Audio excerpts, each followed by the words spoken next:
Queridos hermanos y hermanas, bienvenidos en el estudio del Departamento de Escuela Sabática. Con ayuda del Señor tenemos una nueva lección para presentarle. Y esta lección tiene un título muy importante: Cristo nuestra justicia. Debemos recordarnos que históricamente este tema tiene un significado muy importante en la historia del adventismo. 1888, la conferencia en Minneapolis, este tema fue presentada y sabemos los resultados fueron fatales. Así que la comprensión de este tema prácticamente es salvífica, es importante para nuestra salvación. Seguimos adelante, estamos junto con nuestra querida hermana Raquel. Bienvenida Raquel en nuestro estudio. Y vamos a empezar nuestro estudio con una oración en silencio, invitando la presencia de Dios con nosotros.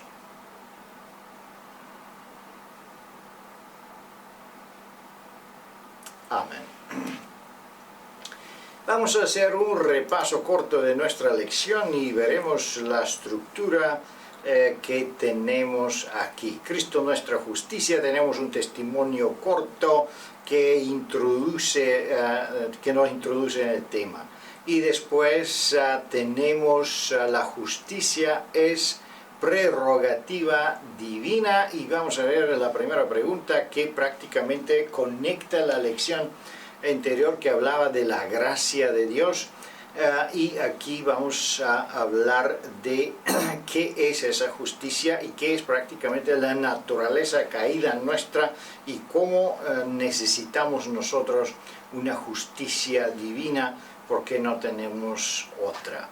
Aquí es el otro subtítulo: la justicia y el evangelio, y vamos a ver cómo esa justicia divina o esa justicia de Cristo prácticamente es muy importante, es indispensable para obtener la salvación. Y seguimos adelante. El próximo subtítulo, solo por gracia, es también la conexión directa con la lección previa, y vamos a ver cómo gracia y justicia funcionan juntos. Se requiere fe, es el otro subtítulo que prácticamente tiene varios puntos dentro de sí. La única condición que se propone aquí. Resultados de la justicia, perdón, es el último subtítulo que tiene la pregunta 5, 6 y 7. Y vamos a ver cómo esta justicia, que es una cosa tan espantosa, tan maravillosa, prácticamente refleja en nuestra vida personal, cómo cambia nuestra vida y cómo prácticamente da un testimonio del carácter de Dios, y nosotros por supuesto damos un testimonio del carácter de Dios en nuestra vida. Debemos considerar que las preguntas, que tienen dos preguntas en sí, prácticamente la primera pregunta está tiene su respuesta en los versículos bíblicos, y la segunda pregunta normalmente tiene su respuesta en los testimonios. Vamos a ver, analizando ahora cada pregunta por separado. Estamos junto con Raquel y veremos, Raquel, qué dice la primera pregunta. Aunque mucha gente se ve a sí misma como honesta, respetable, ¿qué cuadro completamente distinto presenta la palabra de Dios?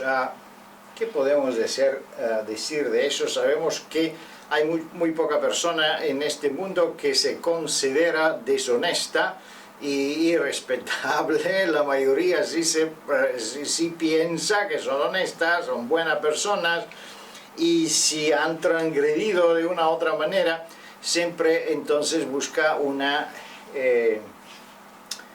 justificación, y es muy fácil justificarnos nosotros mismos, pero ¿cómo no ve Dios? ¿Qué vamos a decir aquí, Raquel?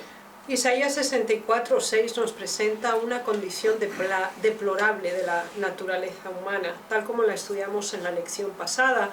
Es una naturaleza caída, sucia e inmunda.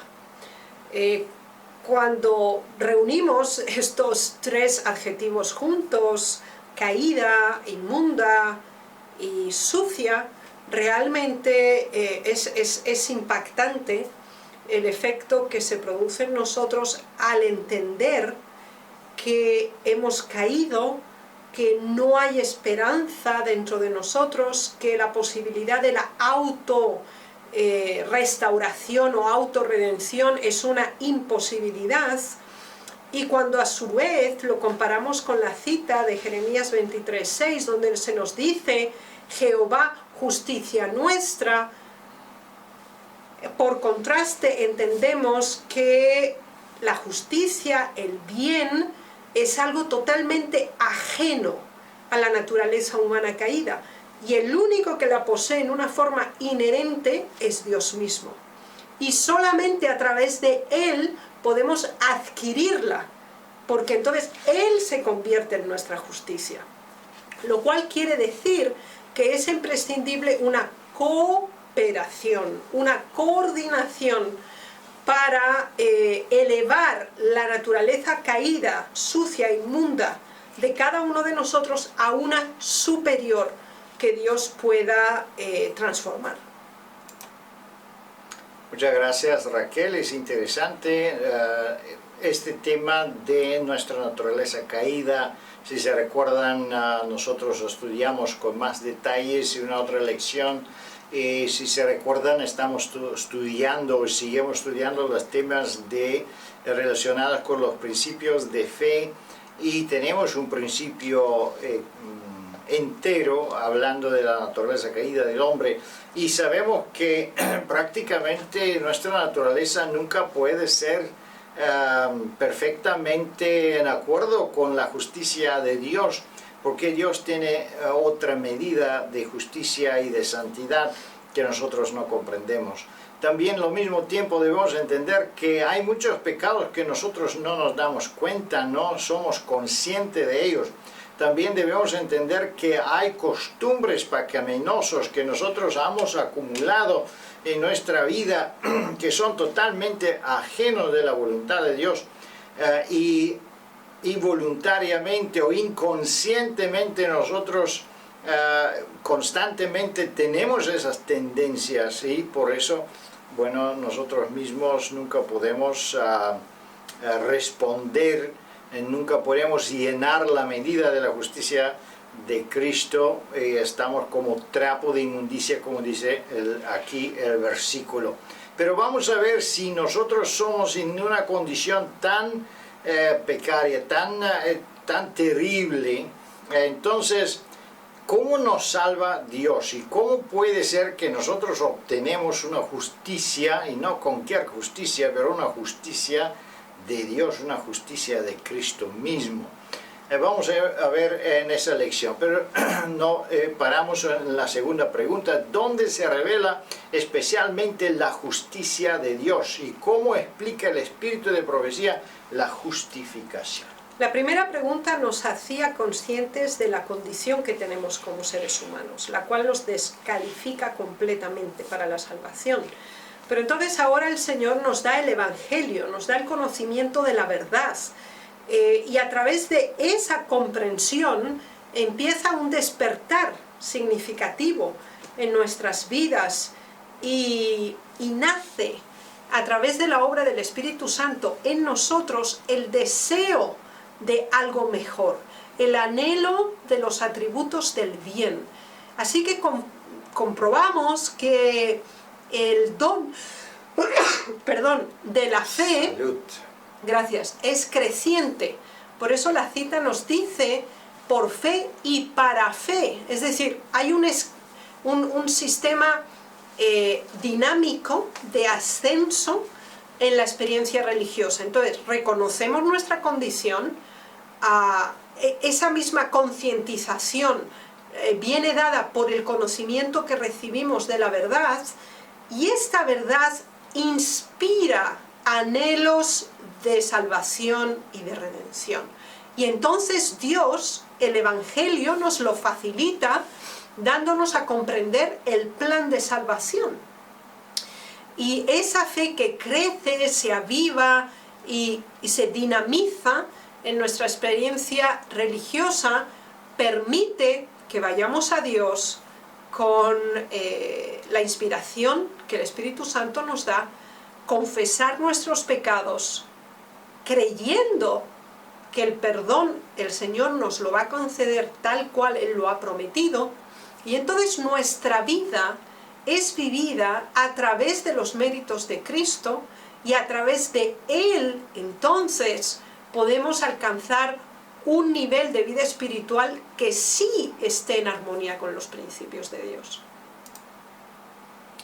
Muchas gracias, Raquel, muy interesante. Seguimos aquí. Me gustaría que consideremos ese segundo testimonio que dice muy bien qué es la justicia. La gracia de Cristo es de justificar gratuitamente al pecador sin mérito ni pretensión de parte de él. La justificación es el perdón total y completo del pecado. En el momento en que el pecador acepta a Cristo por la fe, es perdonado. Bueno, ese testimonio es una definición increíble, muy bien elegida en Reflexión a Cristo, página 70. Es bueno conocerlo. Vamos a seguir adelante con la próxima pregunta, la pregunta número 3. ¿Cómo puede obtenerse la justicia por obras o por gracia? ¿Existe alguien que puede ser justificado por sus propios méritos y obras? Bueno, tenemos mucha gente en la historia del cristianismo que han salido de sus hogares, han vivido en isolación, solos en las montañas, en cuevas, se han castigado, hicieron ejercicios, meditaciones, horas y horas de meditaciones y cualquier tipo de cosas que nosotros no podemos imaginar. Ellos intentaron para alcanzar una santificación máxima. ¿Podemos decir que podemos obtener esa justicia por obra, Raquel? Absolutamente no. Este principio es muy importante entenderlo. Recordemos que en lecciones pasadas hemos estudiado cómo el ser humano llega a la ejecución de acciones específicas. Estas surgen a través del mundo de nuestros pensamientos, de los valores que acariciamos, de aquellos principios que hacemos nuestros, que interiorizamos. Así que obviamente en el caso de la transformación de una naturaleza caída, sucia e inmunda, el primer paso es el reconocimiento de esta, a través del conocimiento del Evangelio que incluye la ley de Dios, tal como aquí se nos cita, y se nos dice específicamente, por medio de la ley es el conocimiento del pecado. Entonces, uno puede observar cuando está enseñándole a una persona acerca de la Biblia y lee algún versículo o llega algún conocimiento de la verdad antes desconocido. La primera reacción es, yo no lo sabía, es la primera vez que lo oigo. ¿Qué quiere decir esto? Que ese asombro, esa reacción que ha tenido la persona demuestra que le ha impactado el principio. Ahora, ese principio no le capacita para ejecutarlo. ¿Qué significa esto? Que necesitamos un poder ajeno a nosotros que nos da no solo el conocimiento, sino la capacidad, por medio de la fe que obra por el amor, a ejecutar lo que es correcto. Lo cual significa que no podemos vanagloriarnos ni atribuirnos la autoría de buenas acciones, ya que son el resultado de la obra de Dios en cada uno de nosotros. Por lo tanto, es fundamental entender que además de conocer, reconocer, confesar, abandonar el pecado, debemos permitir que Dios haga una obra interna de regeneración. Y como la justificación se consigue por el perdón, el cual se alcanza por fe y se acredita por fe, esto desemboca en un carácter que está atribuyéndose, está aceptando, está haciendo suyos los principios del cielo. Y esto a su vez se desdobla en un comportamiento transformado por los principios de Dios. Muchas gracias, interesante Raquel, estos testimonios son muy interesantes. La justificación es enteramente por gracia y no se consigue de ninguna obra que el hombre caído puede realizar. Es interesante que prácticamente también las buenas obras muchas veces tienen una intención pecaminosa. Bueno, una persona hace buenas obras con el propósito de obtener algunos méritos. Así fueron los fariseos, por ejemplo, en el tiempo de Jesús. Y tenemos hoy día muchos ejemplos en ese sentido. Pero ¿qué debemos entender aquí? Que las obras nuestras no son necesarias para Dios. Dios no requiere ninguna obra, Él no necesita nuestras obras.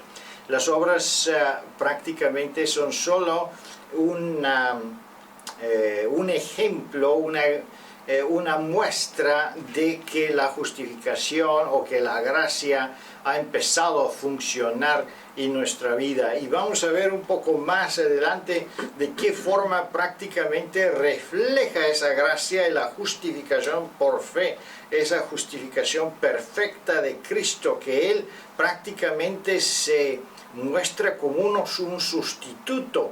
Él venció el pecado, venció la tentación, entonces Él nos reemplace como un sustituto adelante del Padre, aparece adelante, entonces y se muestra como que somos nosotros, presenta su justicia perfecta en favor nuestro. Es increíble, es prácticamente difícil a creerlo si nosotros no tenemos la evidencia del Espíritu Santo.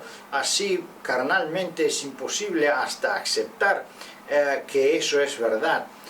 Pero el Espíritu Santo nos da testimonio que de verdad es así y podemos aceptar esta justicia. Seguimos adelante en la pregunta número 4 y veremos cómo prácticamente esa justicia fue en la vida o fue aceptada por Abraham, el padre de la fe, y cómo sucedió esto. La pregunta número 4, semejante a Abraham, ¿qué es necesario para que alguien sea justificado? ¿Es posible agradar a Dios y recibir la imputación de su justicia sin creer en Él?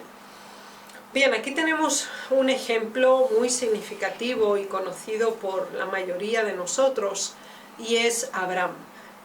Abraham tuvo su máxima prueba de fe en el momento en que Dios le solicitó que sacrificara a su hijo Isaac. Abraham tenía la firme certeza que la voz que había escuchado era la de Dios. No era su primera vez, así que él estaba habituado y era capaz de identificar la voz de Dios. Sin embargo, el mensaje que contenía era muy cuestionable desde el punto de vista racional, de acuerdo al conocimiento que él tenía de los sacrificios que eran gratos a Dios, y era obvio que no lo eran los humanos. Bien, ante este dilema, Abraham toma una decisión y decide obedecer.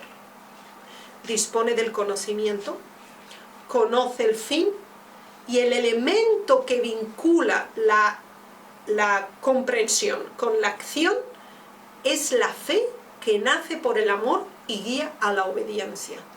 Entonces ahora Abraham toma la decisión sin una completa percepción de los hechos. La Biblia nos describe que él creía que aún si el sacrificio se ejecutaba, Dios resucitaría a su hijo de los muertos. Sabemos que no fue necesario, que el sacrificio no se llevó a cabo y que Dios intervino en el último momento. Sin embargo, el proceso por medio del cual Abraham superó esta extrema experiencia en su vida religiosa es una fe que obra por el amor y se demuestra en la obediencia. El encadenamiento de estos tres elementos es básico para entender que la aceptación que Dios tiene de nosotros no es resultado de nuestra capacidad, de nuestros atributos o cualificaciones, sino que es el resultado de sus mismos méritos añadidos a nuestro favor. Por lo tanto, se nos dice en Hebreos 11:6, pero sin fe es imposible agradar a Dios. Cuando nosotros confesamos nuestros pecados, lo hacemos creyendo ciertamente que el perdón proviene de Dios, que la gracia y la misericordia de una segunda oportunidad, Él nos la concede. Y de esa manera se obtiene el perdón, lo que es sinónimo o igual a justificación. Por lo tanto, estos elementos son fundamentales en su nivel de definición para comprender que el agrado de Dios en nosotros se produce a causa de la obra que Él hace en nosotros y nos aboca a la obediencia, ya que rendimos nuestra voluntad a la de Dios. Muchas gracias, Raquel. Es interesante, semejante a Abraham. Y es interesante que Abraham también, él recibió su justicia, la obtuvo por fe, como dice también el apóstol Pablo, pero nos recordemos también que dice Santiago, porque él dice que Abraham se justificó, pero no solo por fe, pero también por sus obras, que significa que la fe que tenía Abraham tenía una fe que se realizaba en obras, en obediencia. Y eso es una de las reflexiones, una de las reacciones ajenas cuando obtenemos la gracia de Dios. Y por eso dice aquí el testimonio, cuando el pecador penitente, contrito delante de Dios, comprende el sacrificio de Cristo en su favor y acepta este sacrificio como su única esperanza en esta vida y en la vida futura, sus pecados son perdonados. Entonces no es solo la fe que, bueno, mis pecados son perdonados. Es más que eso. Es la fe que Jesús de verdad murió por mí. Jesús pagó por los pecados. Juntos con la alegría, el gozo del perdón de los pecados, también tenemos la tristeza que nuestro Señor Jesucristo murió por mis pecados. Y entonces, ¿qué sucede? Es que entonces mis pecados causaron la muerte de Jesucristo. Entonces, juntos con el gozo del perdón, tenemos también la tristeza y el dolor de la muerte de nuestro Señor Jesucristo y la tendencia y el deseo de liberarse de estos pecados, de luchar contra la tentación y cambiar nuestra vida. Eso es una parte de la justicia muy importante. Seguimos adelante con la próxima pregunta 5.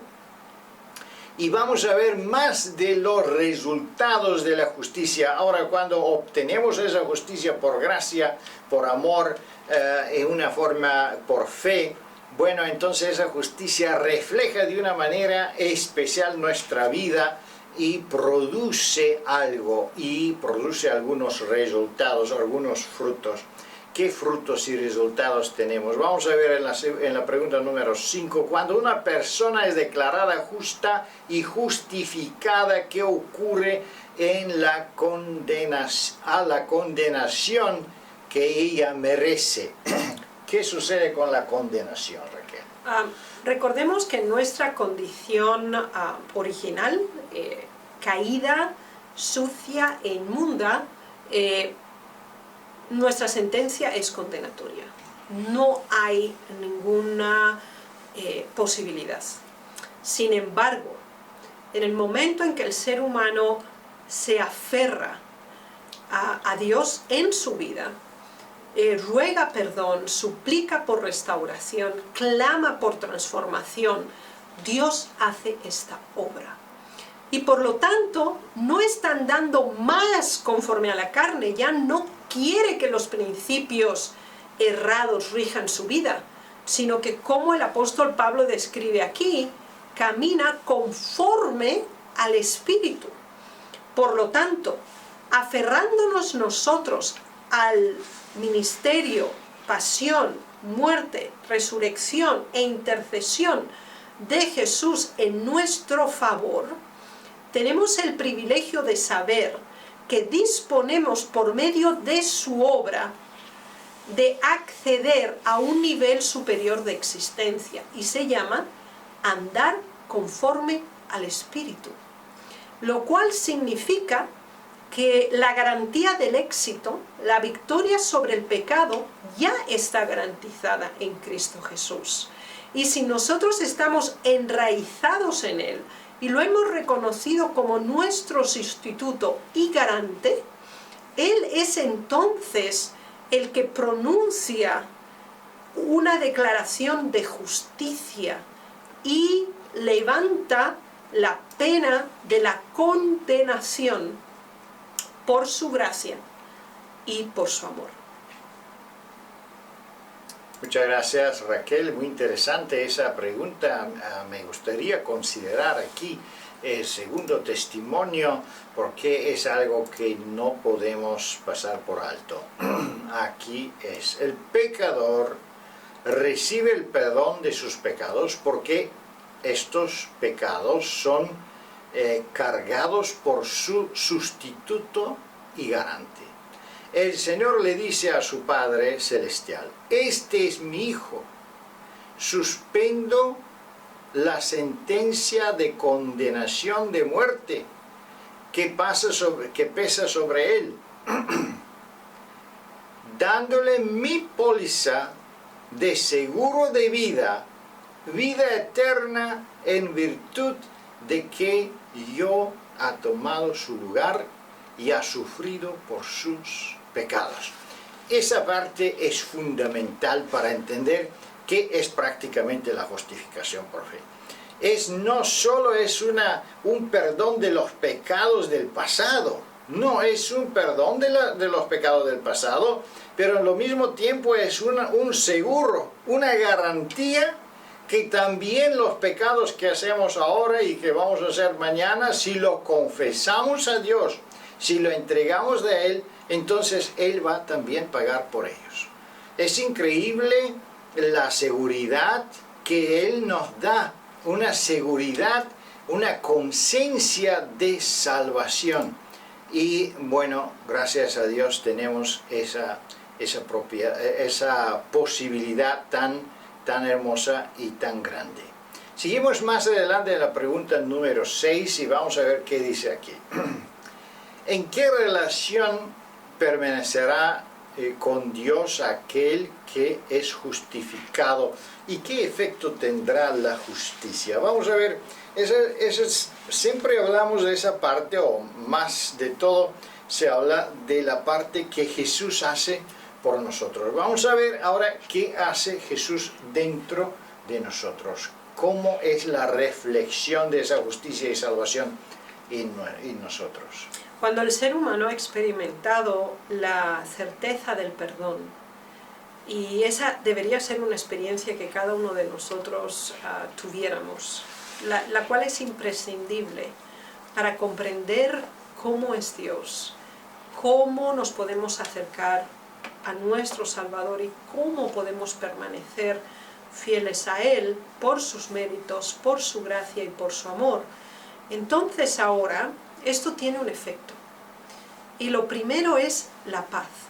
La paz es una condición interna del ser, que no depende de las circunstancias, que no puede ser transmitida o provocada exteriormente, sino que es una vivencia interna y que es un atributo netamente divino y que solamente se da como resultado de la intimidad, de la cercanía, de la proximidad que mantenemos en nuestra relación con Dios. Y además de eso va a producir serenidad, reposo y seguridad, lo cual es imprescindible en el desarrollo de un carácter en armonía con los principios del cielo. El ser humano es muy dubitativo, es muy voluble y cambiante en sus decisiones, en su comportamiento. Y esto nos lleva en muchas ocasiones a consentir o a comprometer la verdad. Sin embargo, cuando esta experiencia de la confesión, la entrega, el apartarse del pecado, el permanecer en Dios, el rendir completamente nuestra voluntad a Él, nos ofrece la capacidad de apertura de nuestra vida ante Dios. Y en ese momento Él promete realizar esa labor. Y la labor es la completa transformación, ya que el estar en el pecado elimina la paz, ya que el pecado destruye la paz que solamente Dios puede dar. En el momento en que Dios forma parte de nuestra vida y en nuestro corazón se encuentra su amor, su verdad, y esa transformación del carácter empieza a convertirse en una realidad procesual, porque obviamente es un proceso, y todo ese proceso se denomina santificación, se experimentan realidades que en cualquier otra circunstancia no sería posible ni siquiera entender, como es la paz, la certeza, la seguridad y la serenidad en Cristo. Muchas gracias, Raquel, muy interesante. La justificación por la fe en Cristo se manifiesta en la transformación del carácter. Dice claramente aquí el testimonio, la reflexión correcta de que hemos comprendido la justicia de fe, que hemos recibido por fe la justicia de fe, es una relación íntima con Dios y un cambio de carácter. La santificación prácticamente es otro sinónimo de eso, y la santificación sabemos que es una obra de toda la vida, porque es algo que nunca lo vamos a alcanzar hasta que no tenemos una transformación de naturaleza en una naturaleza glorificada. Seguimos adelante en la pregunta número 7. ¿Qué garantía se da a aquellos que han sido justificados por la fe en Cristo? ¿Y qué hará el Señor por aquellos que han justificado? ¿Qué es la garantía? Hemos hablado de un seguro. Y dice el testimonio que es un seguro eterno. ¿Qué tipo de garantía nos da el Señor entonces que podemos permanecer en esa justicia salvífica tan importante para nosotros? Él nos promete y nos garantiza que la obra que Él ha empezado la llevará con bien hasta el final. Y ese final se llama glorificación. La glorificación tendrá lugar en ocasión de la segunda venida de Cristo, cuando este cuerpo mortal sea un cuerpo inmortal. Y ese será de nuevo el poder de Dios en nosotros. Y de hecho será ese tercer nivel al que, por la gracia de Dios, de nuevo podremos alcanzar. Por lo tanto, recapitulando, la terminología que hemos usado hasta aquí es: 1. Nuestra condición caída, sucia e inmunda es desesperanzada, descualificadora para la salvación. Sin embargo, Dios amerita nuestro acercamiento a Él al acercarse Él a nosotros primero. En esa prueba de amor, de gracia, de segunda oportunidad, de aproximación a la naturaleza humana, ahí donde ésta está, a través de su ministerio en esta tierra, su muerte y su intercesión a nuestro favor, obrando en nosotros por el conocimiento de la verdad, por la obra del Espíritu Santo, nos lleva a la confesión, al apartamiento del mal, al reconocimiento y al deseo ardiente de una completa transformación. Ese proceso del perdón es la justificación, que se desdobla y se extiende en el proceso de la santificación, que a su vez es constante y es regular en nuestra vida diaria, llegando a esa transformación al máximo nivel en la glorificación. Así que la certeza es indudable, la victoria existe, está garantizada y ya ofrecida en el cielo en nuestro favor. Y esa es la razón por la cual podemos acercarnos al trono de la gracia con toda seguridad de aceptación, perdón, restauración y reconciliación. Muchas gracias, Raquel. Aquí esa pregunta es muy importante, la garantía. Y aquí me gustaría mencionar la segunda parte del testimonio. Aquí dice: hoy está ante el altar de misericordia presentado a Dios las maldiciones de los que desean su ayuda. No rechazará a ningún ser humano lloroso y contrito. Perdonará sin reserva. Y cuantas acudan en él en súplica de perdón y restauración. Él no rechaza, Él no va a rechazar a nadie que está contraído, que está triste por sus pecados y que desea una restauración, un cambio de carácter. Por eso, queridos hermanos y hermanas, que Dios le bendiga y le guarde, disfrutan esa lección y ten buen ánimo porque Dios tiene un plan con usted. Quiere salvarle y no solo salvarle, pero quiere garantizar su salvación en su sangre, en su sacrificio, y quiere usarle también para la salvación de otros.